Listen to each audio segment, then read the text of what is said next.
Acho que eu tenho que colocar você como fixar, é isso? Ou Não não? sei, deixa eu. Não, né? Acho que quando for lançar, colocar a apresentação, vai ficar tudo certinho, né? A apresentação está aparecendo aí? Agora sim, tá abrindo. Pronto. Pronto. Mas Parece. tá em tela cheia, não, né? Não, aí tem que Tá, colocar a coloca. apresentação. Eu coloco aqui na hora. Deixa eu ver Uhum. aqui. Pronto, ficou aí agora. Aí, Então, agora sim, tela cheia.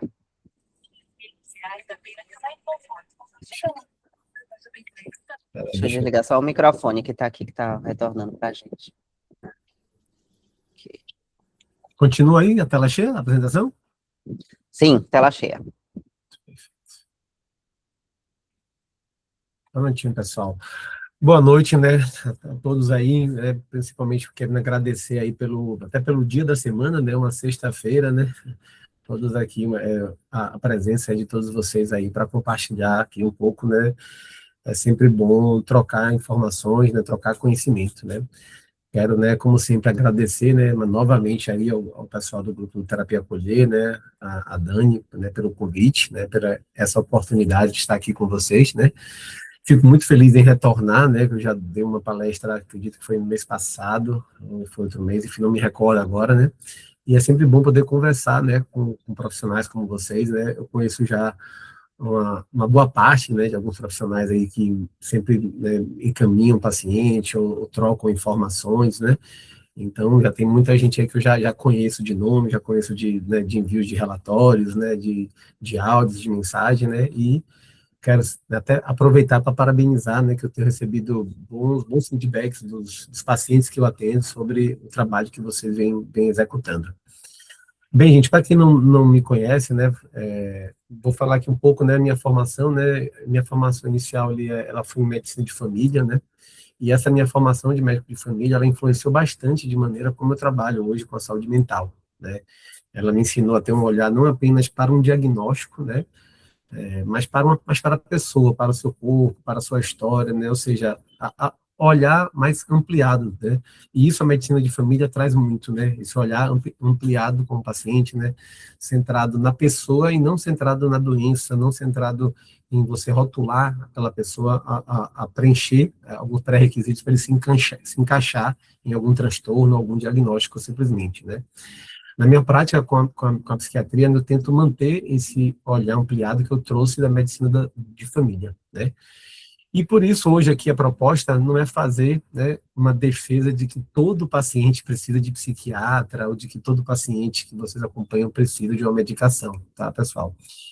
Hoje aqui a ideia é discutir, né, e trazer uma situação que é muito comum, né, na prática de vocês, né, que é o paciente que está ali na terapia, existe um vínculo bacana, mas a mudança na prática não acontece da forma que é esperado, né? E aí se questiona, né, o que pode ser feito, né, o que é que está deixando de ser observado, né, e em que momento aquela avaliação, né, pode necessitar de uma ajuda. Tá? Deixa eu conseguir ver se eu consigo passar aqui o slide.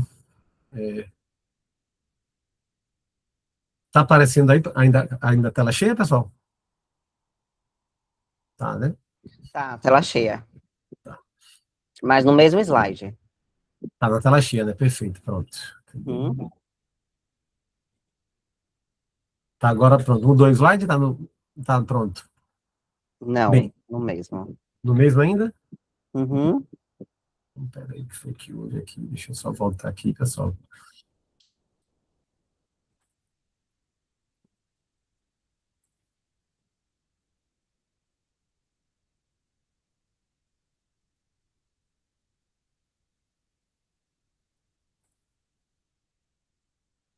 Mudando agora aí? Pronto, agora muda. Mas não tá em tela cheia. Não tá em tela cheia? Não. Deixa eu conseguir ver se eu Se você consigo. colocar a apresentação do slide atual, não? Pronto, era a apresentação do começo.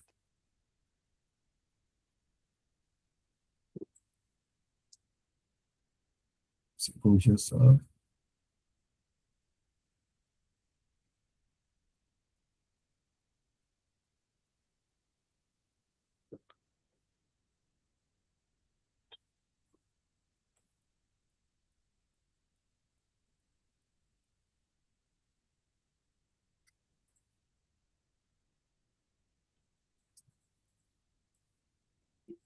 O pessoal, desculpa o problema aqui, é que o mouse aqui não está funcionando. Pera aí.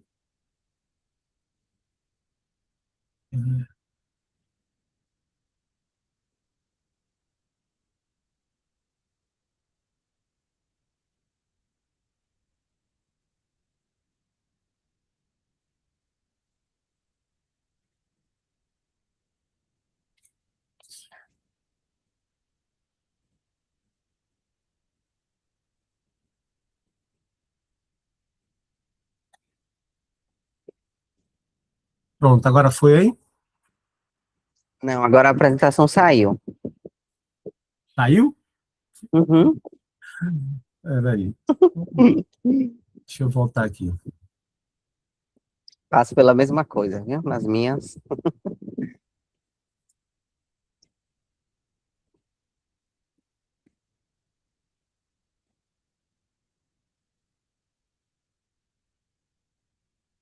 Voltou a apresentação.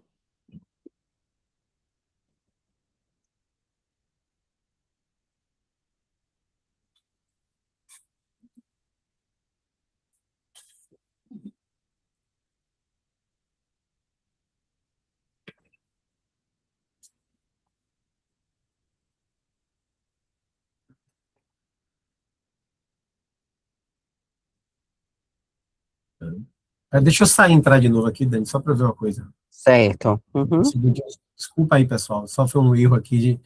Peraí. Tranquilo.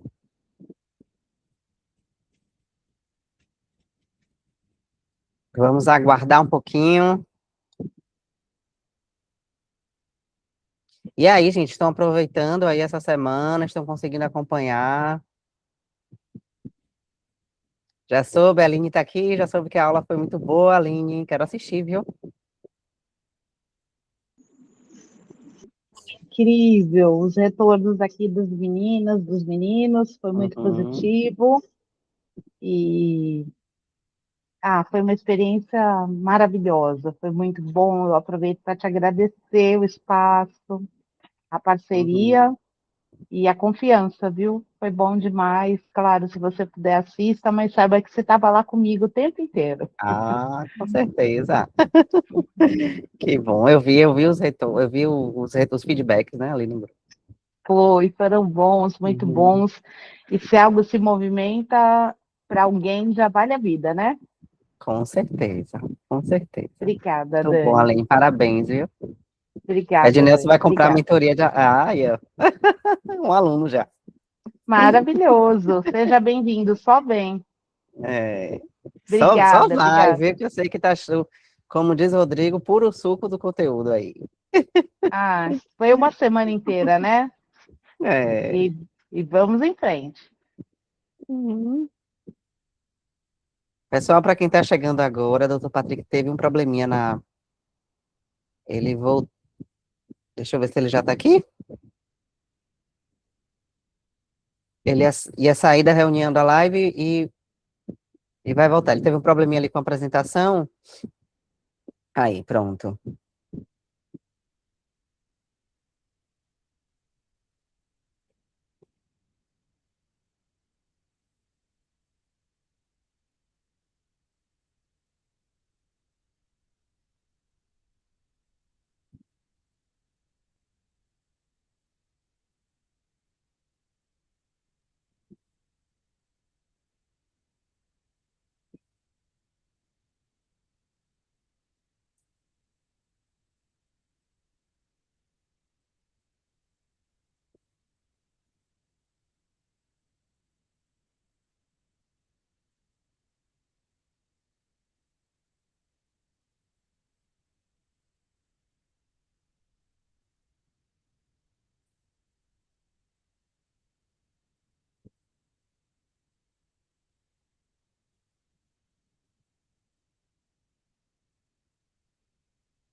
Prontinho, gente. Agora acho que foi aí, não foi?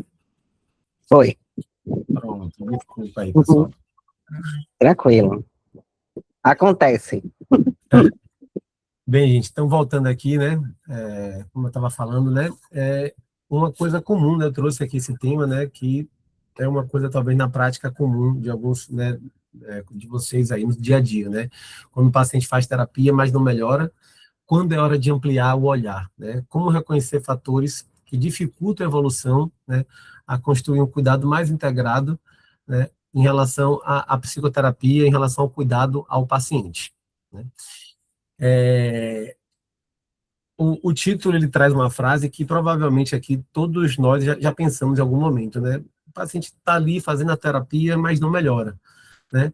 Mas eu gostaria de problematizar até a própria frase que eu trouxe aqui para vocês, né? O significado exatamente de o que é não melhorar, né?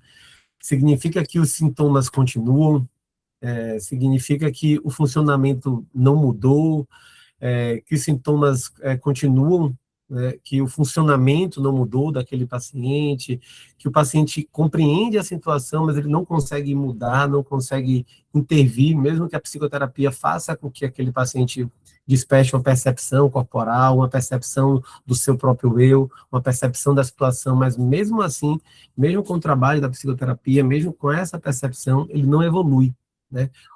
Ou será que aquela velocidade de melhora que o psiquiatra, quando passa algum medicamento, ou a velocidade de melhora que o terapeuta busca, né, ou pelo menos gostaria que acontecesse, não está acontecendo da forma como ele queria, né? Então, a pergunta melhor seria, quando é hora de ampliar esse olhar? Quando a gente vê que essa mudança não está acontecendo, né? E não, e não entender que a terapia fracassou, ou que a medicação fracassou, no caso da psiquiatria, né?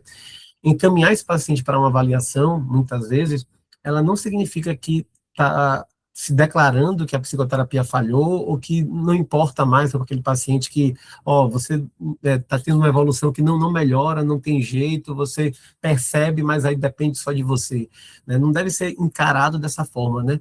Significa, na verdade, tentar reconhecer que alguns quadros, eles exigem, digamos, eu sempre falo, né, mais de uma lente, né? Existe outros olhares que, às vezes, se limita tanto a psicoterapia, tanto o terapeuta, quanto o psiquiatra. Então, muitas vezes, um outro olhar pode colaborar naquela situação, né? Então, isso é muito importante. Então, gente, o objetivo aqui dessa palestra aqui, desse bate-papo com vocês, construir justamente essa ponte, né? É perceber quando a ampliação, quando ampliar uma avaliação, quando trazer mais uma lente, digamos, quando trazer mais um olhar, faz um vínculo, aumentar com aquele paciente, não simplesmente transferir aquele paciente para um outro profissional, ou seja, como se estivesse desistindo daquele paciente, certo? Eu trouxe aqui um exemplo de um caso, né, fictício aqui. Tá aparecendo agora aí, né? Tá tudo, né? Tá. Trouxe aqui um caso fictício, né, que é da Mariana, né? Coloquei aqui o nome que eu gosto aqui da Mariana. Vamos imaginar que a Mariana é uma jovem de 31 anos, né?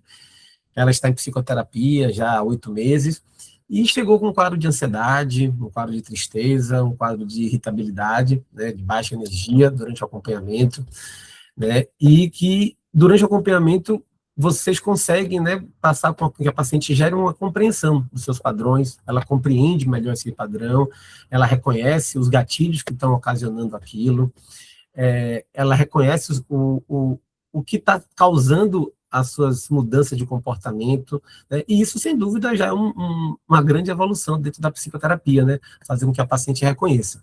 Só que, apesar disso, a Marina, ela continua procrastinando, ela continua faltando, por exemplo, aos compromissos, continua faltando à faculdade, ao trabalho, aos estudos, continua tendo prejuízo no trabalho, continua tendo prejuízo em relações afetivas, em relações familiares, né? Ela diz, é muito comum isso, né? Às vezes o paciente fala assim, não, eu sei o que eu preciso fazer, mas eu não consigo fazer, né? E em alguns momentos ela, por exemplo, age com impulsividade, né? Em alguns momentos ela percebe o gatilho, mas não consegue conter aquele ato impulsivo, né? E diante de casos como esse, né, que tenho certeza aí que são inúmeros casos, né, parecidos com esse que da Mariana que a gente tem, que se cria várias hipóteses, né? E, diante disso, podem surgir, né, em pensar em várias formas, né, ou seja, o que é que está esperando, né? O que é que se espera, né? Será que está tendo uma resistência daquela paciente em melhorar? É um caso que é difícil? Será que é um quadro de uma depressão? Será que é um TDAH ali naquele quadro? É um transtorno de personalidade? É um transtorno afetivo de bipolaridade? É um trauma que ela traz da infância, da adolescência? É uma dificuldade mesmo de se relacionar com pessoas, né? Tem alguma relacionado a alguma privação de sono, é uma instabilidade do sono, ou seja, o problema começa quando estamos criando essas hipóteses, cedo demais, muitas vezes, porque a gente, às vezes, buscar um diagnóstico, explicar o quadro da paciente. E o que eu sempre falo para meus pacientes durante as minhas consultas, o diagnóstico de um quadro dentro da saúde mental, ele jamais pode ser o ponto de partida de um tratamento. Ele jamais pode começar aquele vínculo com aquele paciente pensando, esse paciente aqui tem característica de um transtorno bipolar, então a gente vai já encaminhando ele naquele formato, porque muitas vezes a gente recebe paciente que já chega para nós dizendo o diagnóstico, né? Eu tenho depressão, doutor, e aí você já vai guiando como se fosse depressão. Doutor, eu vim aqui hoje porque eu tenho um quadro de TDAH, e você já vai partindo daquele ponto ali do TDAH, e muitas vezes isso acaba levando para um caminho que muitas vezes não evolui lá na frente, né? Então, diante disso, eu convidaria vocês a não fecharem agora, né, esse caso aí, né, a não fecharem o diagnóstico da Mariana nesse caso, né, guardar aí as possíveis hipóteses diante desses quadros que eu trouxe, né. E a pergunta principal de Mariana não seria, né, qual é esse diagnóstico, mas sim quais são as informações que eu trouxe aí que estão faltando ainda, né, ou melhor, quais são as informações que eu não trouxe, né, que está faltando nesse problema aí, para a gente conseguir uma melhor percepção, né. Esse caso também, gente, mostra um pouco até da contribuição que vocês, terapeutas, trazem, né, que mesmo que o paciente talvez pare e não esteja evoluindo, quem acompanha semanalmente os pacientes, quem tem um maior vínculo com os pacientes, muitas vezes, né, sem dúvida, maior é vocês do que o médico, do que o psiquiatra, que às vezes vai ter uma consulta mensal, uma consulta a cada 2 meses. Então, vocês muitas vezes conseguem responder as perguntas que estão faltando aí com uma facilidade maior, com uma percepção maior do que de um médico.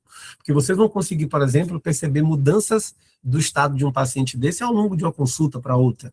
É uma consulta que um paciente está um pouco mais irritado, uma semana depois ele volta um pouco mais com um quadro mais depressivo.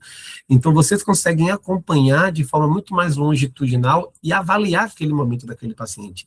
Já, muitas vezes, o médico não tem essa oportunidade, eu diria, porque, às vezes, as consultas são muito mais longe, né, em ter uma consulta, os intervalos são maiores, né.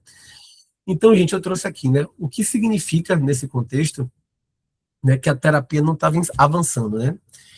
É importante destacar, como eu trouxe aqui na frase, né, nem toda evolução, pessoal, ela é linear, né. Em alguns processos, a compreensão, ela aparece antes da mudança do comportamento. Muitas vezes o paciente ele consegue compreender primeiro e as mudanças só vêm depois. Em outros casos, pode até ter uma melhora, digamos assim, transitória do desconforto, mas ainda aquele tema ainda consegue, ainda é um dificultador para aquele paciente. Ele consegue perceber o gatilho, ele consegue evitar, ele consegue ser mais funcional, mas ele ainda tem a falha terapêutica, ele ainda não consegue sustentar, né? O sinal de atenção surge quando esses sintomas, gente, eles continuam de forma muito mais intensa. E aí, nesse momento, você começa a ter um comprometimento muito mais importante no funcionamento, né? Aquele paciente começa a ter um comprometimento do seu dia a dia, né? As crises, elas começam a se tornar mais repetitivas, né? Isso começa a chamar a atenção dentro da terapia. O paciente está evoluindo, está tendo a compreensão, mas por que as crises de ansiedade, vamos dar exemplo, estão aumentando? O paciente compreende quais são os gatilhos que estão causando aquilo, ele entendeu um trauma que ele trouxe lá da infância, mas porque mesmo ele compreendendo, ele continua irritado, continua agressivo, né? Então, antes de concluir que o paciente ele não está respondendo, a gente precisa revisar o básico, né? Há quanto tempo ele está em tratamento? Qual foi a frequência desse tratamento? Será que está adequado? Está existindo faltas ou interrupções desse tratamento? Ele está fazendo sessões muito mais espaçadas, e o interessante naquele momento seriam terapias mais próximas, com consultas com mais frequente, né? Os objetivos que foram traçados de maneira clara com esse paciente, foram compartilhados com aquele paciente, quais são as metas durante essa abordagem do tratamento, a própria abordagem do terapeuta que ele está sendo utilizado faz sentido para aquela demanda, né? Muitas vezes, né, cada profissional tem a sua forma de abordagem, né, nas diversas técnicas que existem dentro da psicoterapia. Mas será que aquela abordagem que aquele profissional tem, mais uma maior expertise, faz sentido para aquela demanda, né? O caso, muitas vezes, pode ter uma gravidade ou uma complexidade até maior do que parecia inicialmente. Às vezes, você também está diante de um paciente que você acha que é um quadro de uma depressão leve, mas diante do acompanhamento longitudinal, você percebe que é muito mais do que isso, né? Então, nesse momento, a gente precisa diferenciar, né, justamente esse progresso que o paciente está tendo, de um progresso, digamos, subjetivo, que o paciente traz, de um progresso até funcional. Ele, às vezes, percebe esse progresso do reconhecimento dos gatilhos, reconhece a agressividade, reconhece essa mudança de humor, mas funcionalmente esse progresso não acontece. Funcionalmente o paciente continua agressivo, funcionalmente procrastinando determinadas situações de trabalho, e aí a terapia, né, começa a não evoluir, a não avançar, né? Então, gente, o primeiro movimento não é, nesse momento, justamente encaminhar o paciente automaticamente, né?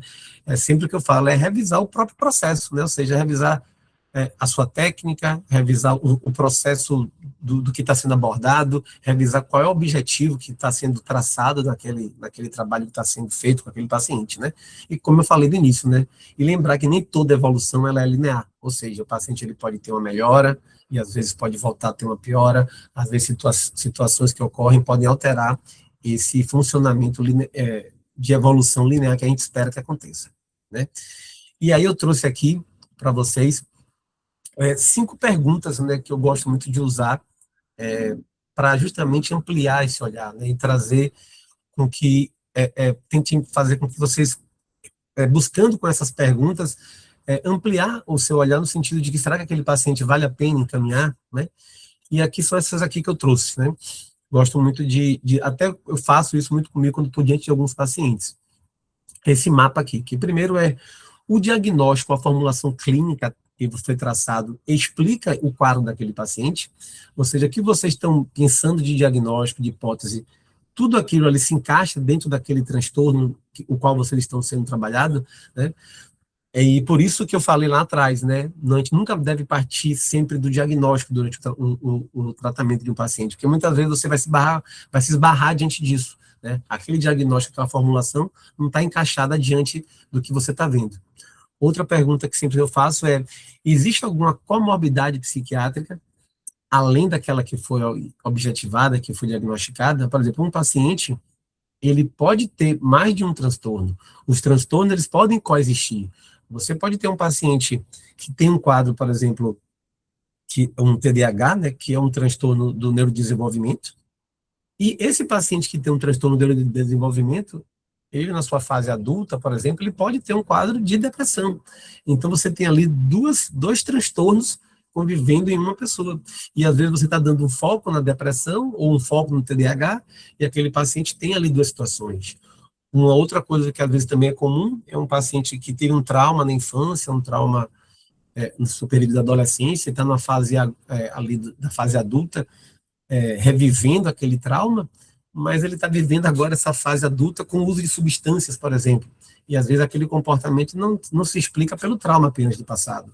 Ele está ali usando determinadas substâncias que fazem com que o quadro clínico dele ali seja diferente do que o tratamento proposto em entender o trauma, em conseguir lidar com a vida, mesmo diante daquele trauma, entender o porquê ocorreu aquele trauma, mas à medida que ele está fazendo uso de substâncias, vai dificultar a sua evolução clínica. Então, é muito comum isso também estar acontecendo.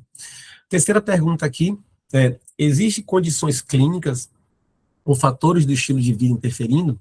Por exemplo, sono, é um paciente que trabalha de turno, e tem horários bem distintos, é um paciente, por exemplo, de dor crônica, pacientes amputados. Eu já tive até um caso bem interessante, era um paciente amputado, né, que a gente chama na medicina de uma dor fantasma, que aquilo ali gera comprometimento, gera um quadro, às vezes, depressivo, diante de um quadro de uma dor crônica, por exemplo. é uma situação de, por exemplo, uma condição de uma sobrecarga familiar em um momento, é um momento que a pessoa está vivendo um problema conjugal, é uma situação financeira, ou seja, o estilo de vida que aquela pessoa está tendo, né, impacta muito. Se aquela pessoa ele é sedentário, se pratica atividade física, o tipo de alimentação, enfim, isso impacta de forma muito, muito importante no dia e da nossa evolução do paciente. Por exemplo, eu tinha um paciente que ele chegou com um quadro de insônia, relatando que não conseguia dormir, mas que não abria mão de tomar o café dele de 200 ml à noite. Então você está, às vezes, diante de uma situação que, será que ele tem um quadro de insônia orgânico, qual é o consumo do café que está causando a sua insônia, né? E aí eu trouxe aí na questão da quarta questão, que é justamente isso, né? Além do quadro, o que é que o paciente está usando? Será que ele está, por exemplo, usando as medicações corretas ou ele não está usando as medicações corretas? Será que aquele paciente tem um consumo de álcool elevado? Será que aquele paciente está usando estimulantes, uma cafeína em excesso, como eu trouxe agora, substâncias psicotrópicas, né? Paciente, às vezes, que pode relatar quadros paranoicos, quadros de delírio, que você está tratando ali como fosse um paciente esquizofrênico, e às vezes é um paciente que está em uso de determinados chás que podem causar esses efeitos, de determinadas substâncias, e que você está tratando com foco, achando que ele tem um transtorno ali de esquizofrenia, por exemplo, e não é isso, é um consumo de uma droga, né? E a quinta pergunta que eu trago é também em relação à questão da segurança, que também é muito importante o contexto que aquele paciente vive, né? Em determinadas situações, a vulnerabilidade social de um paciente, a falta de organização familiar, a ausência de suporte, não vai adiantar a terapia e nem psiquiatria, que às vezes não vai conseguir melhorar de forma consistente, né? Então, em um hospital que eu dava um apoio, tinha uma paciente que ela tinha sofrido, por exemplo, abuso sexual do padrasto, mas não tinha sido, digamos, dado queixa, não tinha ainda tido um processo judicial, e se ela tivesse alta, ela ia voltar para casa do padrasto. Então, assim, como é que você vai tratar uma paciente dessa pensando em relação ao suporte que ela tem? Não adianta eu pegar uma paciente dessa ou medicar para um quadro depressivo que ela abriu, um quadro de insônia que ela abriu, se ela vai retornar para o ambiente onde ela sofreu o abuso. Então, esse contexto e essas perguntas também têm que ser sempre refeitas para vocês buscarem dentro disso, ampliar esse olhar e não simplesmente ficar ali, às vezes, insistindo em algo que não está evoluindo e, às vezes, vale a pena darmos, digamos, um passo para trás, que não é visto como um passo para trás, e sim como um passo para ampliar, digamos assim, ou seja, um olhar ampliado desses aspectos que eu trouxe aí para poder ajudar em relação ao que pode estar sendo, né? E eu trouxe aqui, quando o diagnóstico inicial não explica tudo, né? É comum o paciente chegar dizendo, né, como já falei aqui, né, chegar dizendo, né, eu tenho TDAH, eu tenho ansiedade, eu tenho depressão, né? Essas palavras, elas podem descrever, na verdade, claro, um sofrimento real, mas não necessariamente explicam o quadro inteiro, né? Então, você pode ter uma desatenção, impulsividade, irritabilidade, insônia, instabilidade emocional, né? São sintomas que, como eu sempre falo, né, são sintomas transdiagnósticos, ou seja, são sintomas que não estão dentro apenas de um espectro de uma doença, de um transtorno, né? São sintomas ali que pode estar inserido em diversos transtornos, né? Você pode ter a depressão dentro de um quadro de um TDAH, a depressão de um transtorno afetivo bipolar, você pode ter uma desatenção dentro de um quadro de TDAH, uma desatenção dentro de uma pessoa que tem um quadro de uma ansiedade, que tem um TAG, né? A impulsividade também pode estar muito presente ao TDAH, que é uma característica do TDAH. Então, você pode ter diversas situações dentro de diversos transtornos, dentro da psiquiatria, dentro da saúde mental.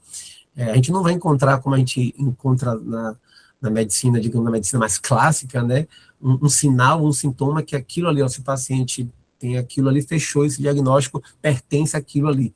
Não é assim que funciona. É diferente, por exemplo, sei lá, uma diabetes. Um paciente foi ali, fez uma medição, deu aquele valor, pronto, aquilo ali, ele é diabético. Diferente no nosso caso, que é um paciente que está com um quadro depressivo, está com sintomas depressivos, mas muitas vezes o diagnóstico dele não é um transtorno depressivo ali. Ele está com sinais de depressão, mas o diagnóstico dele não é um transtorno depressivo recorrente, por exemplo. Ele pode ser um transtorno afetivo bipolar, e está com um polo depressivo naquele momento. Então, diferenciar isso é muito interessante. É por isso que eu trouxe aqui, né, em relação a alguns pontos, que é sempre bom a gente estar buscando justamente não colocar tudo dentro da mesma caixinha, né? Não colocar todo mundo achando que, se você tem isso, então você tem esse transtorno. Se você tem aquilo, você tem outro transtorno, que é muito comum.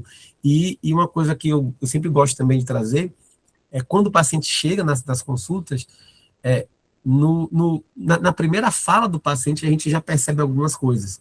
Por exemplo, é muito comum eu perguntar ao paciente, qual é a sua queixa principal? Né? É uma fala muito comum dentro da medicina, de modo geral. O paciente fala, doutor, eu tenho TDAH. Ele não traz para mim a fala dos sintomas, do prejuízo que ele está tendo. Ele está falando do diagnóstico dele. Né? E muitas vezes o que ele acredita que é um TDAH não é um TDAH. O que ele acredita que é um TDAH é um paciente que não está dormindo. Se você não está dormindo, você acorda cansado. Se você está cansado, você vai para uma aula, você não vai conseguir se concentrar, você não vai conseguir prestar atenção, e isso gera um déficit de atenção, um déficit de memória, que não está ali relacionado necessariamente com a questão de um TDAH, por exemplo. Então, diferenciar isso é muito importante.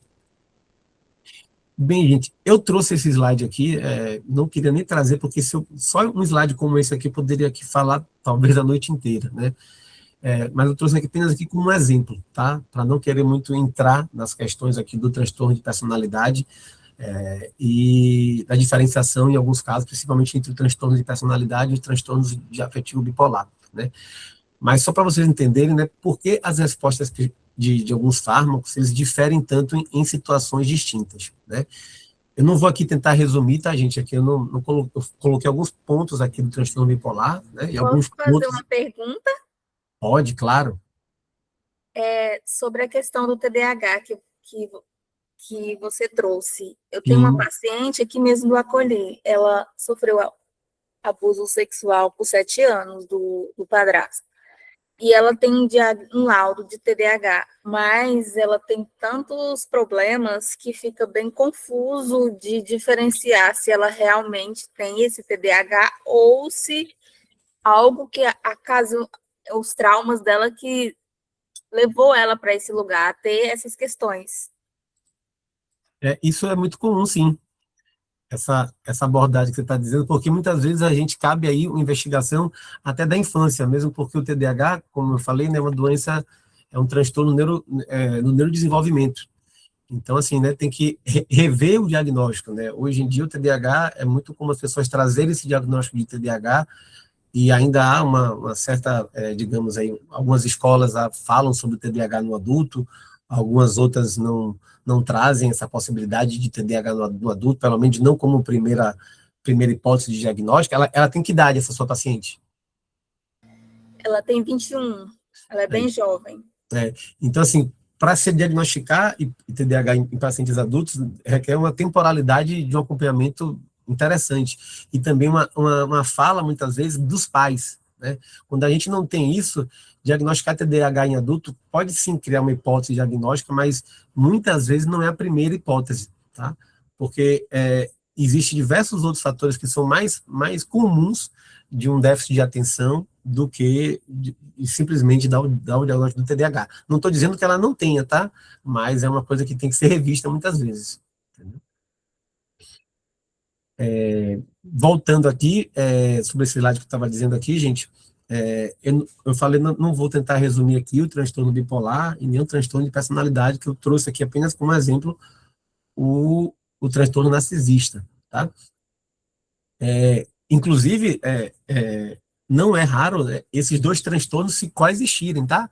Não é raro um transtorno afetivo bipolar, uma pessoa que tem um transtorno afetivo bipolar ter junto um transtorno de personalidade, como narcisista, ou um transtorno borderline, né?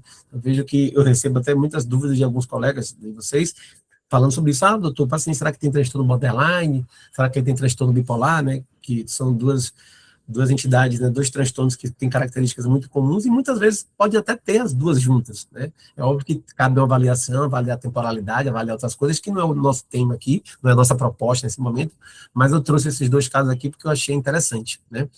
Bem, no transtorno bipolar, nós buscamos episódios, né, relativamente definidos, né? A gente tem ali no episódio do transtorno bipolar uma fase de mania marcada, né, uma hipomania ou uma fase de depressão que representa uma mudança na relação da linha de base da pessoa, né? Aquela alteração, ela normalmente ela vem em conjunto com alterações relacionadas ao sono, relacionadas à energia, né, e a pensamentos e a comportamentos. Nesses episódios, nesses pacientes com transtorno bipolar, quando a psiquiatria utiliza de medicamentos que são estabilizadores de humor, né, e determinados antipsicóticos, que também têm resultado, eles atuam diretamente sobre o estado patológico ali. Ele tende a reduzir, de forma importante, o risco de recorrência dessas viradas, que a gente chama de viradas manias, né?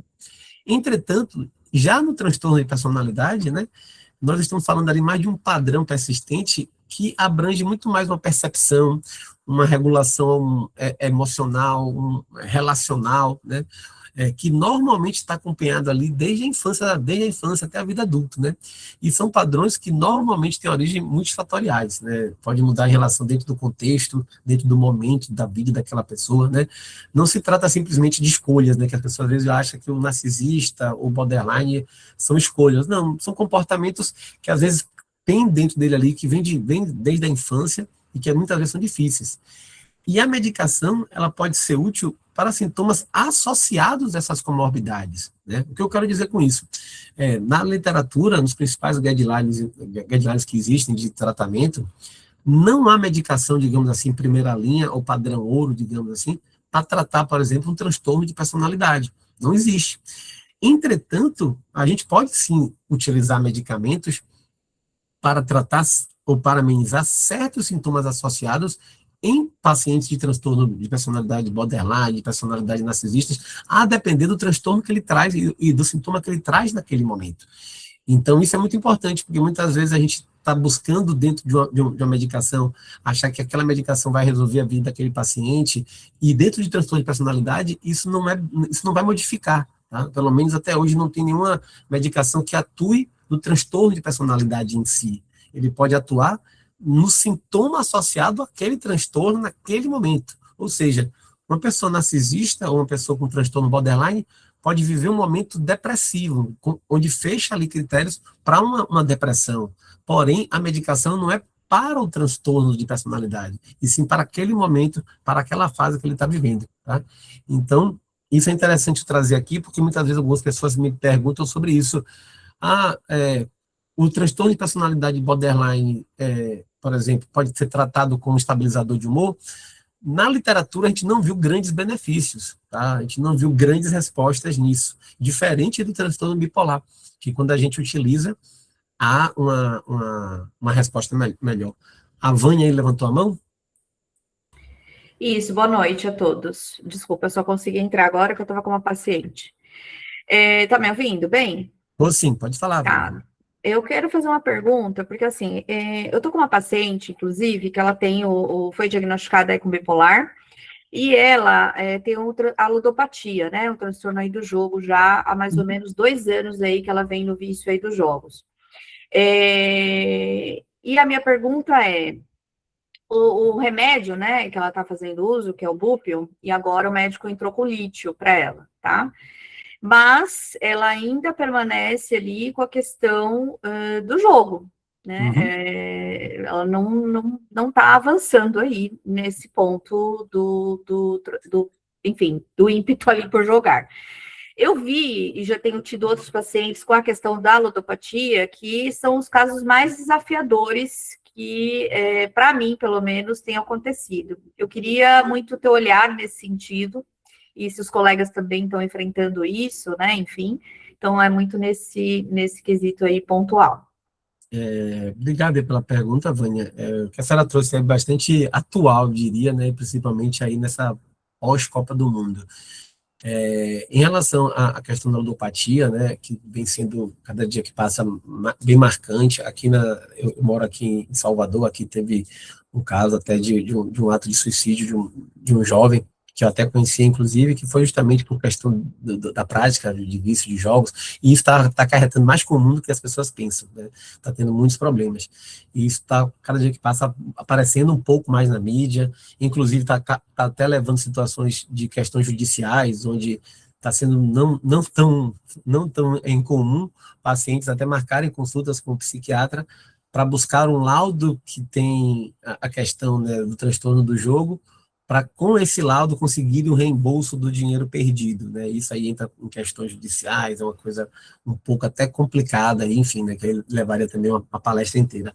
Mas falando do caso do seu paciente, assim, na literatura ainda não há medicamento exclusivamente para tratar esse tipo de transtorno do jogo, né? O que se busca dentro disso, sem dúvida, é a psicoterapia como primeira linha ali de tratamento, e a medicação busca tentar entender o que pode estar ajudando dentro desse paciente. Eu não entendi muito bem a lógica do colega, né, que passou o lítio com a bupropiona, né? A bupropiona é uma medicação, é um antidepressivo, e tem características ali um pouco diferentes da maioria dos antidepressivos, mas ele é muito mais ativadora, tá? Então, a depender do como o paciente esteja, é uma medicação que ativa demais o comportamento do paciente.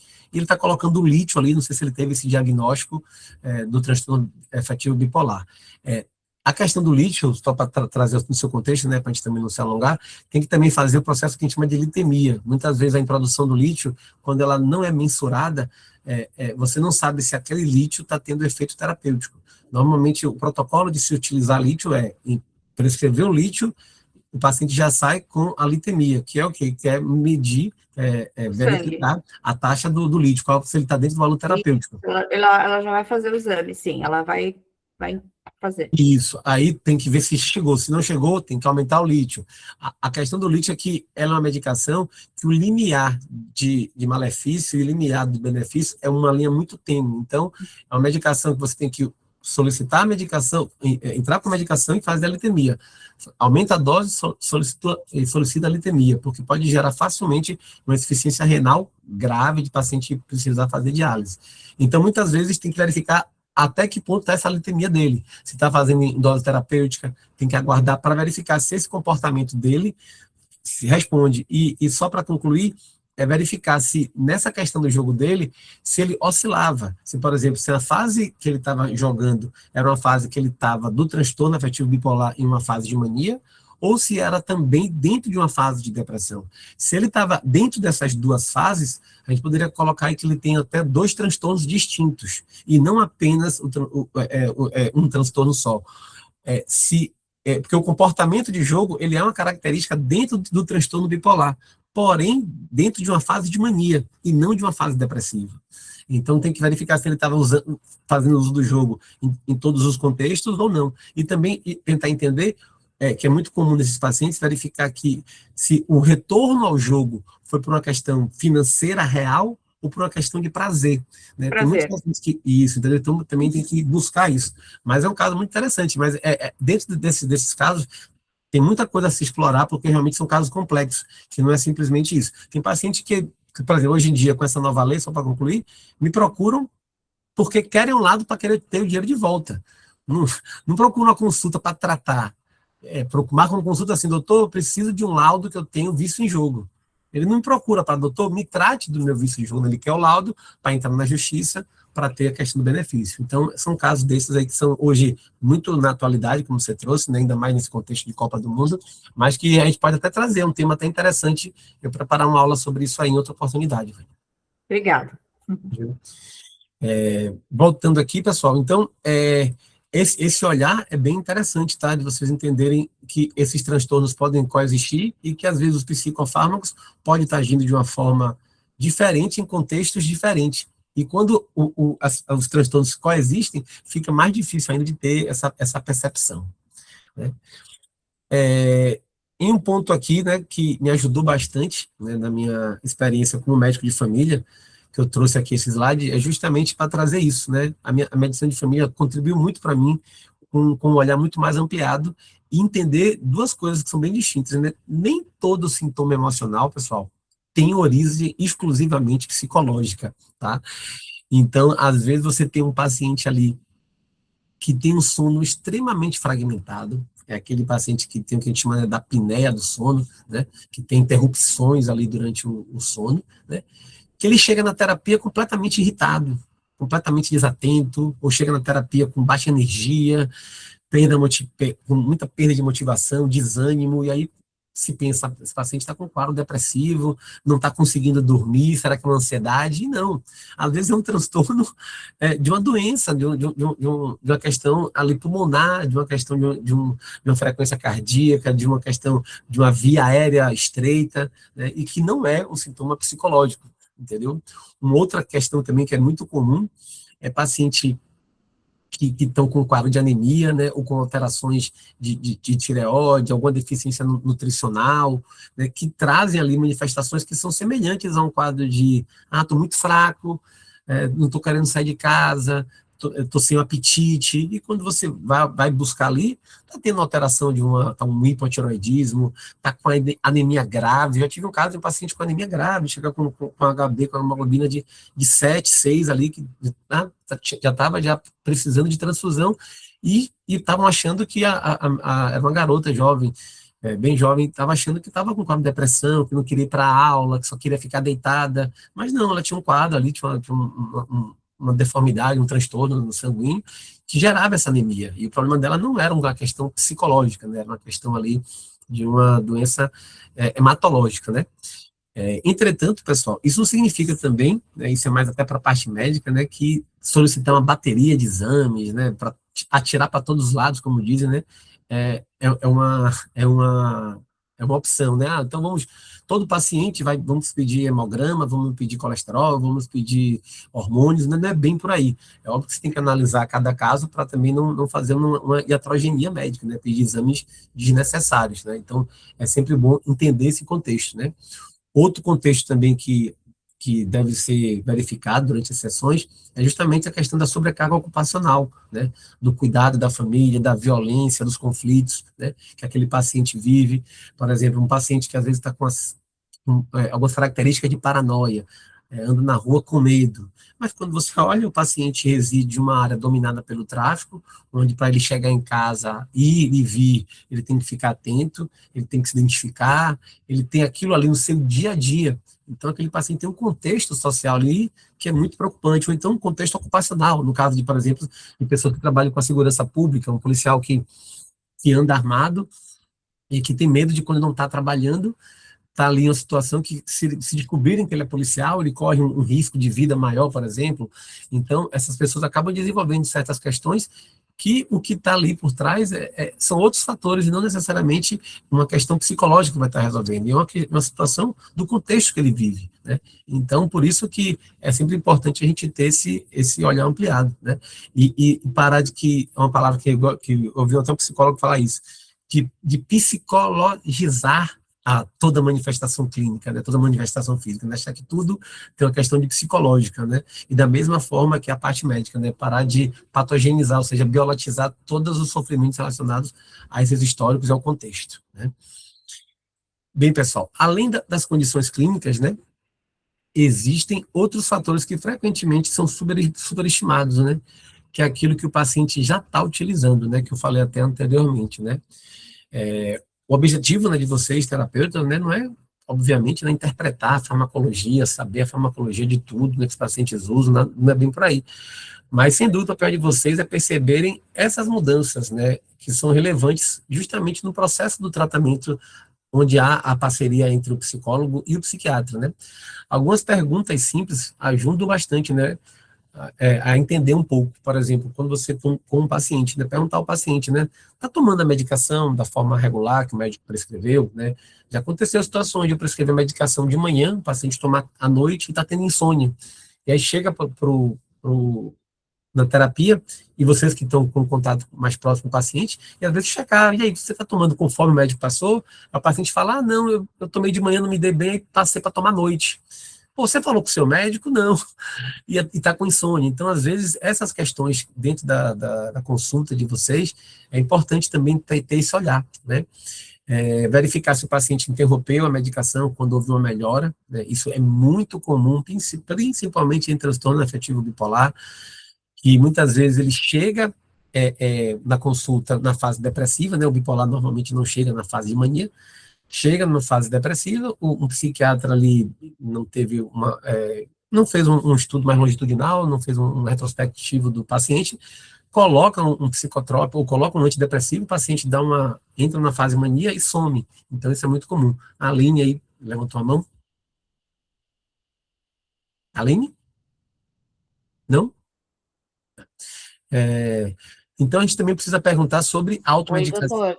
Opa, oi, Aline, pode falar. Oi, boa noite. Boa noite. Desculpa. Não? Doutor, tem um contexto que eu acho tão difícil, tão sensível, que eu queria trazer aqui, é bem rápido. Isso tudo é muito incrível, mas eu, pelo menos na clínica aqui, encontro uma dificuldade muito grande quando o paciente vem com o seu próprio psiquiatra. Ele já vem medicado e a gente também não consegue fazer um contato com esse psiquiatra. Essa multidisciplinar acaba se tornando uma coisa muito, muito distante. Então, a gente trabalha, às vezes, opera muito pela ótica daquilo que o paciente traz para a gente. Por isso que eu gosto, né, dessa coisa de quando o senhor chegou aqui para somar com o projeto, foi muito bom, porque a gente consegue ter essa troca, tem esse retorno, tem tem o retorno do paciente, e eu consigo sempre estar extraindo como é que ele está indo na questão psiquiátrica, quando tem dúvida, troco com o senhor, a gente conversa bastante quando precisa, sempre tem os seus retornos também, são muito pertinentes, mas os psiquiatras de fora, eles não querem muita conversa com a gente, principalmente quando a gente entra num lugar de não ser psicólogo, que é o meu caso. Eu sou psicoterapeuta. Parece que ainda, infelizmente, acaba entrando num lugar de descrédito aí muito mais profundo. E a gente fica flutuando, sabe, com o paciente. Então, a multidisciplinar é tão importante, mas infelizmente a gente não encontra a porta aberta. Eu entendo a sua fala, Aline, e percebo isso de forma muito comum, né? A área médica ainda é uma área que ainda tem muitos profissionais que ainda carregam consigo um pensamento totalmente equivocado de dono do saber, né? Como se fosse acima de outros profissionais, com um olhar de um pedestal acima das outras classes de profissão, né? Eu também já vivi isso durante muito tempo, de ter profissionais que eu queria um feedback e não tinha, né? E eu acho que até por isso que essa minha visão, acho que vem até da minha história de profissão e de carreira, né? Antes de me tornar médico, eu era fisioterapeuta, trabalhei mais de 10 anos como fisioterapeuta e trabalhava em reabilitação esportiva, e às vezes tinha dificuldade muito grande de trocar informações com, por exemplo, um paciente fez uma artroplastia de joelho, eu queria saber algumas coisas sobre o processo da cirurgia, e tinha dificuldade de falar com o ortopedista, ele não compartilhava comigo, queria saber distribuição de carga, e não tinha, né? E depois que eu fiz a faculdade de medicina, eu percebi também em alguns colegas dentro da faculdade esse olhar um pouco acima, né? E isso, sem dúvida, é ruim. Por exemplo, não me vejo eu trabalhando sem psicoterapia, né? Sem eu ter o feedback do psicoterapeuta, sem indicar, né? Os profissionais daqui que estão acompanhando essa aula, e os profissionais aí do Terapia Acolher, que já puderam compartilhar comigo, sabem que eu faço questão de enviar relatório, faço questão de tirar as dúvidas, né? Posso demorar, assim, algum tempo, mas eu sempre mando, dificilmente eu não toco essa informação. E eu sei que ela é extremamente relevante, né? Da mesma forma que essa dificuldade que você teve aí, além que você falou, eu também tenho quando o paciente vem para mim de outro psiquiatra, que para mim, eu acho que é o mais desafiador, é quando vem paciente com várias medicações de outros psiquiatras, que eu não entendo qual foi o contexto que aquele colega passou aquilo, por que passou aquilo, e fica bem complicado, né? E imagino também para vocês também essa dificuldade, né? Eu compactuo aí e entendo perfeitamente a sua fala, viu? É exatamente por aí. A Vânia quer falar? Deixa eu só complementar rapidamente aí, Aline. Acho que é geral, assim, eu, por outro lado, sou psicóloga, mas também não consigo contato, já passei, eu mando carta, coloco meus dados e tudo mais, os psiquiatras não retornam, né? Hoje, coincidentemente, uma paciente falou para mim que a psiquiatra falou que quer meu contato. Mas por quê? Porque foi uma consulta particular e a consulta da psiquiatra, para vocês terem uma ideia, foi R$ 1.200. Então, aí sim, a psiquiatra falou com ela 1 hora, mais de 1 hora, perguntou coisas que nunca ela havia tido ela saiu de lá, né, realmente sabendo que foi atendida. Mas isso é uma minoria da minoria, porque quando a gente sabe que convênio médico muitas vezes vai atender o paciente em 15 minutos, ele vai sair de lá com a receita. Esse médico, a gente tenta interagir, tem clínicas que nem deixam a gente chegar no médico, né? Simplesmente barra. Então, é um desafio que a gente vem enfrentando, sim, e a gente tem que confiar no paciente. E acontece, né? Então, é só para dizer que não é uma questão de por ser ou não ser o psicólogo. Eu tenho enfrentado isso desde do meu início de carreira. Infelizmente, essa é uma realidade, né? Que a gente, às vezes, tem que buscar fazer parcerias que realmente vale a pena, né, para os dois lados, né? Enfim, e que bom que a Terapia Acolher teve essa visão, a Dani, né, que foi um convite que eu recebi, e fico contente em poder colaborar com vocês, né, e também ter essa contrapartida de vocês, né? Isso é muito gratificante como profissional de saúde, ter essa visão ampliada aí que eu sempre carreguei na minha formação aí. Bem, gente, voltando aqui, como eu estava falando, uma outra questão também que é sempre bom questionar o paciente é sobre a questão da automedicação, né? Muitos pacientes, às vezes, usam medicamentos que não foram prescritos, né? Alegando que, mas isso aí eu já usei uma vez e fez bem, e às vezes você está ali acompanhando aquele paciente e notou um paciente diferente de uma semana para outra e pergunta o que foi que houve.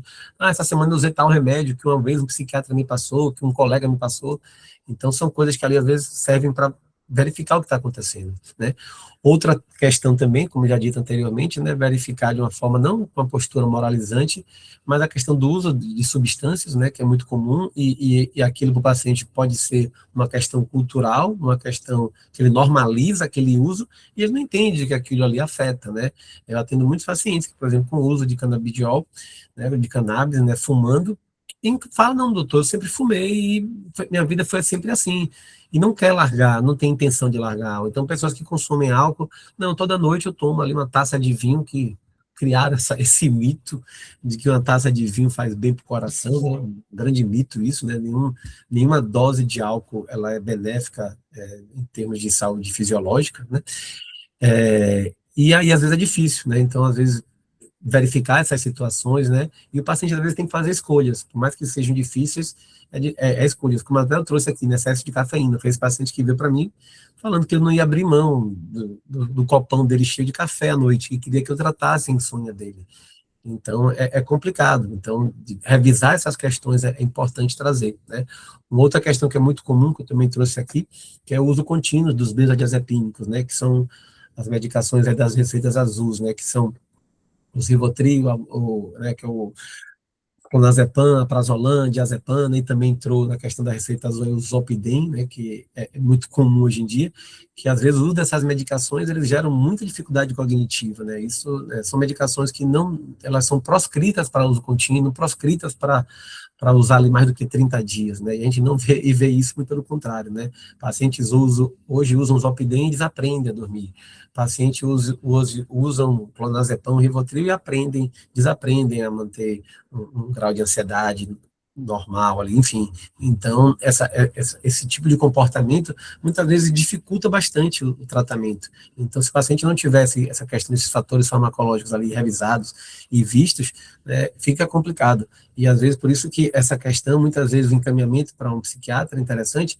porque ele pode fazer o desmame e a troca de medicamento. Eu já tive pacientes de tomar 16 comprimidos de Zolpidem por noite, né, de tomar 8 miligramas, né, equivalente a 4 comprimidos de Rivotril por dia, né, então são pacientes que chegam ali com um quadro depressivo, ele nem traz isso como problema, ele chega, doutor, estou assim, aí você vai, aí quando você está ali, já foi um quadro de depressão, você toma algum remédio? Não, doutor, só tomo um calmante, um Rivotril, 4 comprimidos, então, se você não pergunta, se você não investiga, tem ali um grande problema que está fazendo com que aquele paciente não evolua tanto na psicoterapia, quanto também dentro da psiquiatria, né? Então, quando o psicólogo, né, tem a oportunidade e o psiquiatra tem a oportunidade de justamente compartilhar essas observações, sem dúvida fica muito mais fácil, né, distinguir um sintoma de um transtorno, possivelmente, né, como efeito de um tratamento de uma substância. Então, às vezes chega um paciente, para mim, ele não fala para mim que usa nenhuma substância, mas falou para o terapeuta que usa, né, o terapeuta, com a permissão dele, compartilhou as informações, então isso ajuda dentro do meu trabalho e vice-versa também, quando eu levo para vocês também, né. Bem, gente, antes de ampliar aqui um pouco, né, precisamos também trazer algumas observações, né, que eu trago aqui, né, de que quando é necessário realmente encaminhar um paciente para uma avaliação e também ficar atenta quando é necessário uma intervenção até muito mais precoce do que simplesmente marcar uma consulta, né. O encaminhamento, né, ele deve ser sempre considerado quando alguns sintomas eles permanecem muito intensos, né, quando intenso de forma persistente ou até incapacitantes, né. Quando existe um prejuízo muito importante no trabalho, aquele paciente que não está conseguindo ir para o trabalho, é aquela jovem que não está conseguindo ir para a escola, né, quando o autocuidado está de forma muito comprometedora, né, ou quando também há dúvidas no diagnóstico apresentado, né, como eu falei anteriormente, também é importante trazer um outro profissional para ter um outro olhar. Uma outra questão aqui é quando a psicoterapia, apesar da psicoterapia, ali ainda coexiste um funcionamento que não está evoluindo. Você está ali com aquele paciente, está tratando e ele não está evoluindo. Então, nessas questões, encaminhar é muito importante. Uma outra coisa que também é muito importante também no encaminhamento de vocês é quando vocês notem que há oscilações muito marcantes do sono, tá? Oscilações marcantes do sono, aquele paciente que ficou uma semana, doutor, fiquei uma semana, dormi 2, 3 horas e estou bem, né? Isso é um dado muito relevante, e pacientes com esse quadro, que tem uma simples alteração do sono e da necessidade de dormir, e chegam na terapia para vocês e falam, não, eu estou bem, dormi só 2 horas, tem 2 semanas que eu durmo 3, 4 horas e estou bem. Esse é um paciente que tem que ter um olhar com atenção, que ele pode entrando ali num quadro de mania, e às vezes o encaminhamento nesses casos é muito importante, né? Porém, eu trouxe aqui, eu até falei na outra palestra, né, uma coisa que eu sempre trago, né, alguns sinais, eles mudam muito o nível desse encaminhamento, né, e sem entrar aqui em protocolos, mas algumas questões mudam o nível da urgência, né? Pacientes que têm uma ideação suicida já com um planejamento, pacientes que estão com uma escalada de autolesões, que começou ali roendo a unha, depois passou a arranhar a mão, depois passou a cortar. Então, pacientes que estão tendo esses episódios requer também uma urgência e não simplesmente um encaminhamento. E por isso que é necessário, nessas situações, né, avaliar toda a segurança e acionar a rede de apoio, né? Então, é uma coisa que eu falei na outra aula, e vou falar aqui também, trazer, principalmente que hoje, né, acredito eu, né, muitos de vocês acabam atendendo por videoconferência, né? Uma coisa que é muito importante, gente, é saber, quando você atende um paciente, onde é que ele está, e pegar um contato de emergência, um contato de urgência. Isso é muito importante, porque vocês podem presenciar um paciente entrando em uma crise psicótica durante uma consulta, né? Já tive essa oportunidade, eu diria, de acontecer isso. Então, são situações que, se você tem ali uma rede de apoio, se você tem para quem ligar, isso é importante. Então, até uma dica aí, né, para quem ainda não faz, sempre importante, vai cadastrar o paciente ali para atender, me dá um contato de urgência aí, só para quê? Não, independente, né, eu coloco isso como rotina, às vezes é um paciente que tem nada de urgência ali, não tem nada de psicose, mas coloquei isso como rotina, até para não esquecer, né, igual quando eu pego o nome, CPF, pego ali contato de urgência, né, isso é muito importante, né. É importante também entender, pessoal, que eu sempre, para mim, trago isso, encaminhar o paciente não significa, e jamais vai significar, interromper a psicoterapia, né? Na maioria dos casos, é um cuidado, é uma proteção que o terapeuta está tendo consigo e com aquele paciente, né? O encaminhamento, ele promove um aumento ele acrescenta uma perspectiva de evolução, né? O terapeuta vai continuar oferecendo ali seu acompanhamento, continuar trazendo as suas informações valiosas e vai estar encaminhando esse paciente, tá? Então, isso é muito importante, né? Eu trouxe aqui, inclusive, de forma breve aqui, um estudo, né, que saiu, foi uma revisão sistemática que saiu na Kotler, foi publicado em 2012. Foi um estudo, eu trouxe esse estudo porque foi um estudo bem significativo, né? Ele pegou 79 ensaios clínicos, né, com mais de 90 comparações e mais de 24 mil participantes, né, com quadros de depressão e ansiedade, né? E foi uma análise que eles fizeram e verificaram que que o cuidado colaborativo, ele não significa apenas que o paciente vai passar por uma consulta de um psicólogo médico, vai ter uma melhora, mas que quando esses profissionais trabalham em conjunto, o estudo demonstrou que quando você tem um cuidado compartilhado, a resposta terapêutica daquele paciente ela é muito melhor, tá? Então, houve essa comparação aqui, isso aqui não é em valores absolutos, não. Foi verificado que pacientes que têm um acompanhamento em conjunto, nos pacientes com quadro depressivo, a melhora foi vista um aumento de 32% nessa melhora desse quadro, e no quadro de ansiedade foi uma resposta muito maior ainda, em torno de 50%, né? Porém, gente, esses autores, eles encontraram, assim, benefícios de diversas formas, tá? Não foi avaliando simplesmente a psicoterapia com o psiquiatra, mas ele foi analisando de forma em conjunto, ou seja, pacientes que fazem um trabalho em conjunto, pacientes que são acompanhados com olhares distintos, né? Que são acompanhados por profissionais com olhares ampliados, eles têm um benefício de forma bem relevante, né? Então, essa reunião, ela reuniu diversos modelos, diferentes populações diferentes, e trouxe esse dado muito relevante, que trabalhar sozinho, ou seja, esses psiquiatras aí que vocês trouxeram aí, que às vezes não querem ter o prazer de compartilhar informações com vocês, com certeza o resultado deles são de forma de estudo científico, tá? Não é apenas uma opinião, né? De estudos científicos que trazem isso, né? Esses psiquiatras que se isolam e trabalham de forma ali onipresente, ali sozinho, na perspectiva apenas dele, com certeza eles estão tendo uma perspectiva de melhora de seus pacientes muito menores do que a gente aqui que está podendo compartilhar essas informações ou compartilhar com os demais profissionais, né? Então, isso aí é ciência trazendo dado extremamente importante, tá? É importante também eu esclarecer, pessoal, que o cuidado integrado ele não é simplesmente uma visão de, vamos aumentar o tratamento para aquele paciente, não. É buscar essa ampliação, sem dúvida, com coerência, né? Então, tem que ter a coerência de estar ampliando esse olhar e estar encaminhando esse paciente, né?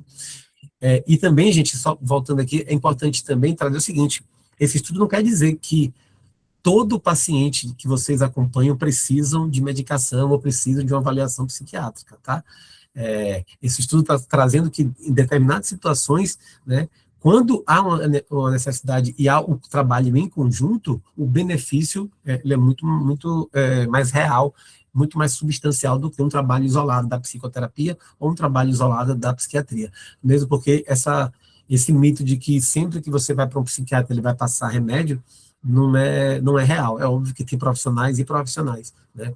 Mas eu, na minha prática clínica, às vezes eu tenho essa até dificuldade de convencer, às vezes, o paciente quando paga uma consulta e ele sai da consulta sem nenhuma receita, né, sem nenhuma receita de medicamento, né? Mesmo que ele saia sem um medicamento, com certeza ele vai sair ali com o meu relatório de orientação.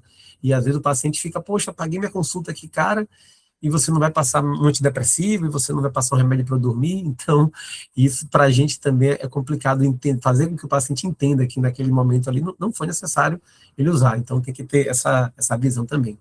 E por isso que eu trouxe aqui, né, quem me encaminhar, né, sem romper essa barreira com a terapia, né, quando encaminha um paciente, não é que o profissional, ele vai ali falar frases, né, como eu coloquei aqui para evitar, eu não estou dizendo que vocês falam isso não, tá, pessoal, mas às vezes a gente percebe que alguns pacientes chegam para a gente com essa visão, né, então falava para o paciente, seu caso é muito grave para mim, tem que ir para o psiquiatra, ou você tem que tomar remédio, ou a terapia não está funcionando, né? São falas que às vezes não colaboram e não convergem, né? Não falam bem com a psiquiatria, né? E nessa parceria. Então, eu trouxe aqui essa fala aqui, que eu peguei de um livro, que é falar, por exemplo, né? Percebo que alguns sintomas permanecem intensos, apesar do nosso trabalho, né? Uma avaliação médica pode ajudar a compreender outros fatores e verificar se existe alguma estratégia complementar, ou seja, buscar dentro desse contexto, manter aquele vínculo com o paciente, mesmo porque quando vocês criam vínculo com os pacientes que vocês têm, que acompanham, vocês passam a ser, de certa forma, uma referência para o paciente, né? E principalmente quando o paciente evolui. Como eu falei, o paciente evolui, o paciente tem seus insights, se reconhece, percebe as situações, então vocês, para eles, passam a ser uma pessoa de referência. E quando vem de vocês uma fala que você encaminha ele para um psiquiatra porque acha que vai somar, ele encara aquilo de uma forma interessante, ele encara aquilo de uma forma melhor, e chega para nós psiquiatras muito mais desarmado, muito mais assertivo, assim, no sentido de chega mais tranquilo de ser avaliado por um psiquiatra, né? E ainda, né, hoje menos, mas ainda tem aquele estigma, né? Psiquiatra, médico de maluco, vou usar remédio, eu vou ficar, né? Falo muito, não quero ficar viciado no remédio, né? Uso muito essa expressão, enfim. Então, ter esse olhar é muito importante, né? E informações úteis que eu trouxe aqui, né? Que talvez lá os colegas aí que vocês falaram que vocês não conseguem falar, né? Mas eu, com certeza, vocês vão conseguir. Então, eu trouxe aqui algumas informações que, para mim, são relevantes, das informações de encaminhamento, né? Que são sintomas e duração, né? Do que o paciente está tendo, né? Se teve alguma alteração do sono, importante. A resposta à psicoterapia, como é que está sendo. Se tem dúvidas, né? Se o terapeuta ali está com alguma dúvida, né, ele pode colocar também no seu relatório, ou um áudio, ou uma mensagem, né? Se está tendo prejuízos funcionais, prejuízos financeiros, né? Como o colega trouxe aí em relação à dor, né? Saiu aqui, gente, desculpa. Em relação à perda de dinheiro, enfim, né? Então, são prejuízos que vale a pena trazer no encaminhamento, né? Ó, doutor, estou encaminhando esse paciente aí, Patrick, porque está tendo vício em jogos e está tendo prejuízo significativo. Então, essas informações no encaminhamento são coisas que são bem relevantes quando forem encaminhar os pacientes. Tá?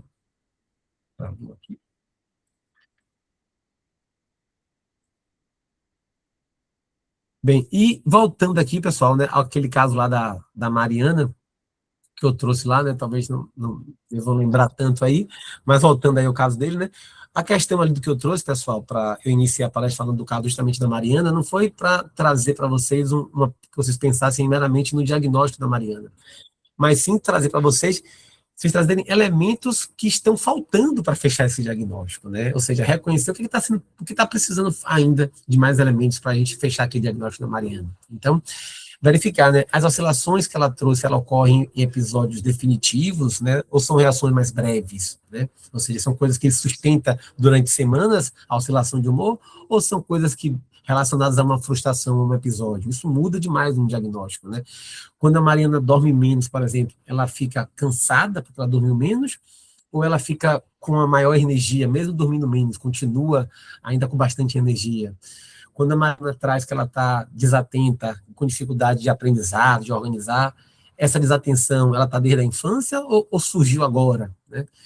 Se a Mariana tem um histórico de um quadro de algum trauma, se a Mariana usa uma substância, se a Mariana usa medicamentos, tudo aquilo que a gente, né, trouxe hoje na palestra, para a gente entender o quadro de Mariana, são peças que ainda faltam no nosso quebra-cabeça, né? Ou seja, qual é o prejuízo funcional da Mariana, que é uma coisa que eu sempre trago, né?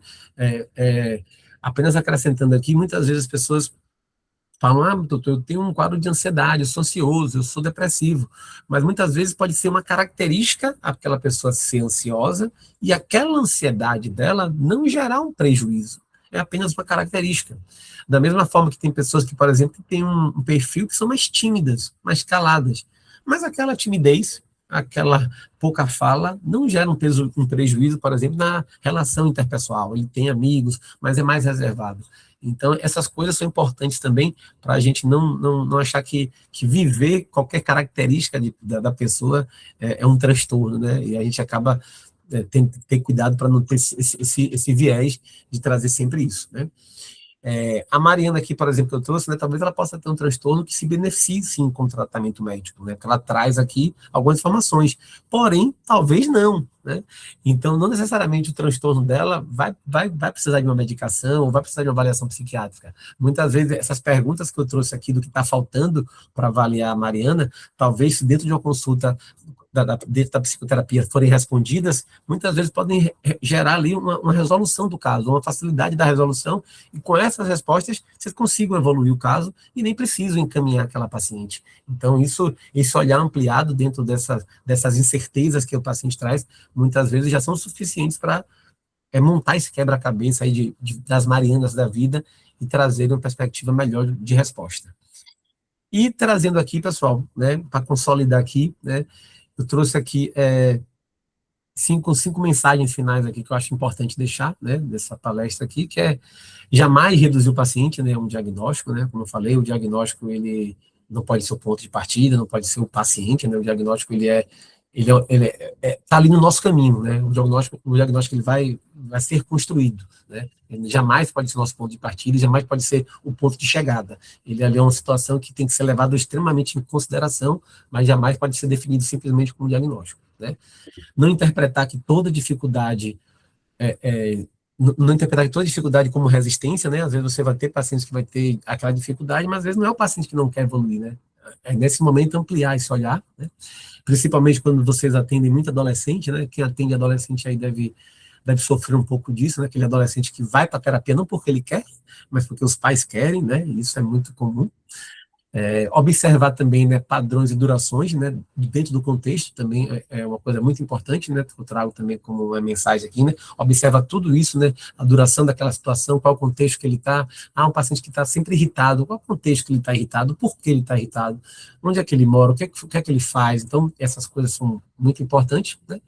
A psicoterapia e a psiquiatria, a psicoterapia e a psiquiatria, elas são complementares, tá, jamais são situações ali opostas, ou jamais eles vão divergir, muito pelo contrário, vão sempre convergir em prol do paciente, né?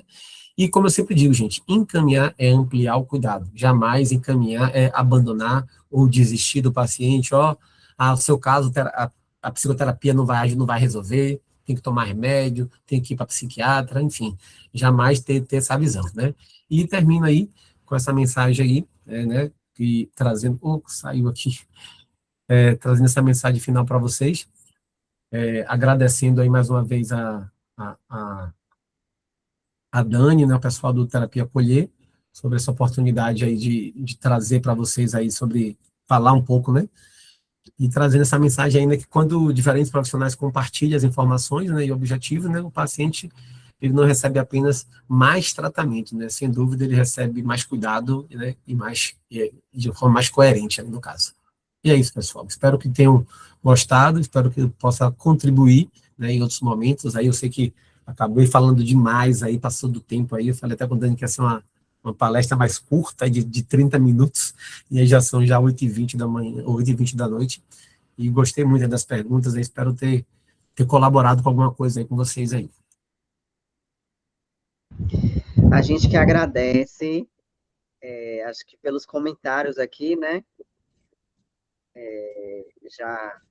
já diz muita coisa sobre a aula, acho que muito necessária, doutor Patrick, muito importante, algumas pessoas aqui falando, né, como te ver diferenciado, assim, um profissional diferenciado, um psiquiatra, né, com esse olhar mais ampliado, né, em relação ao cuidado mesmo.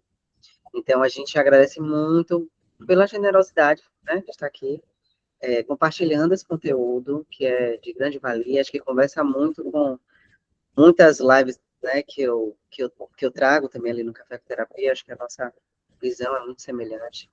E a gente que tem a agradecer por essa troca, por essa partilha, por esse conhecimento aí compartilhado. Obrigado. A Aline levantou a mão?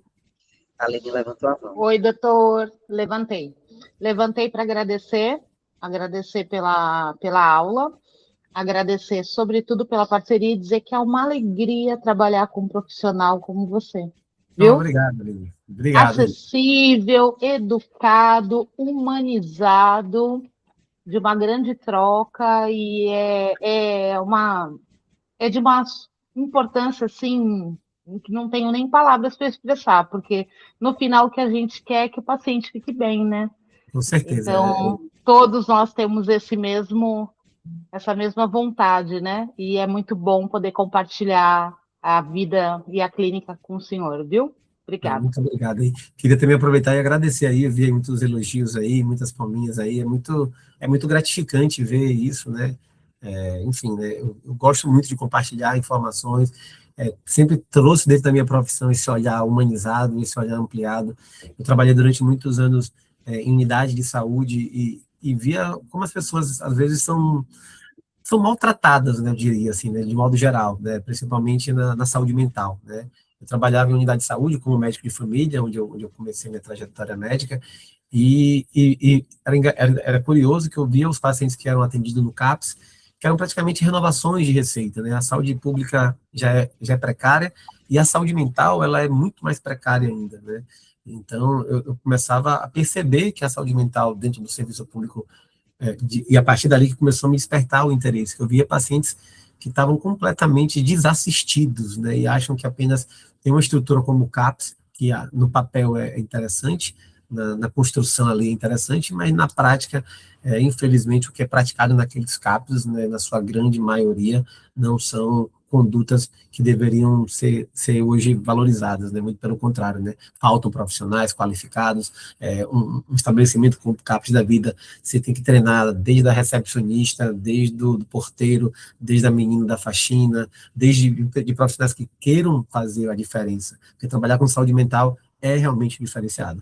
E quero também terminar aqui, pessoal, também deixando para vocês também, né, procurem também tratar, né, ou seja, tentar o seu autocuidado, né, é sempre importante quem trabalha com saúde mental, procurar também estar bem de sua saúde mental, porque a gente acaba, né, tendo, né, contato com pessoas, contato com histórias, contato com situações, e querendo ou não, sem dúvida, isso mexe com a gente. Quando a gente ouve alguma história de um trauma, quando a gente ouve coisas que disparam gatilhos na gente, quando a gente ouve coisas que mexem com a gente, e às vezes você tem que estar ali firme ouvindo aquilo e tentar ajudar, quando é algo que a pessoa fala e às vezes é sua história, e você às vezes se questiona, nossa, eu estou vivendo isso e não estou conseguindo, como é que eu vou conseguir ajudar aquela pessoa?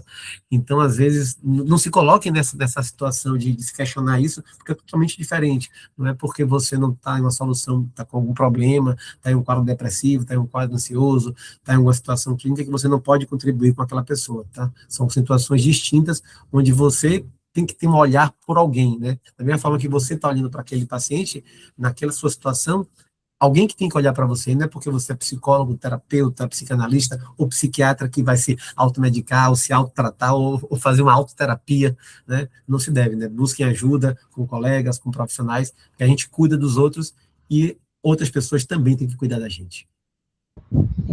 É isso, eu costumo falar, né, que o autocuidado é ético, né? Quando a gente se cuidar enquanto terapeutas, é ético. Com certeza. Isso é por aí mesmo. É isso, gente. Muito grata a todos pela presença. Muito grata. Já estou pedindo novas aulas, viu? Vamos sim, vou bolar, porque eu realmente estava em período de mudanças de trabalho, de enfim. Mas o doutor Patrick também sempre faz né, uns posts nas comunidades com o tema, né? Então, podem acompanhar também nas comunidades ali. Mas a gente pode combinar outras. Muita gente me cobrou o Instagram, eu estou em construção do Instagram, porque eu, enfim, eu não tenho muito, estou um pouco sem tempo, mas eu estou fazendo Instagram ainda, enfim, e vai sair daqui a pouco o Instagram também. É isso. Tá certo, então, pessoal. Boa noite. Boa noite, pessoal. Valeu aí. Tchau, tchau. Tchau, obrigada.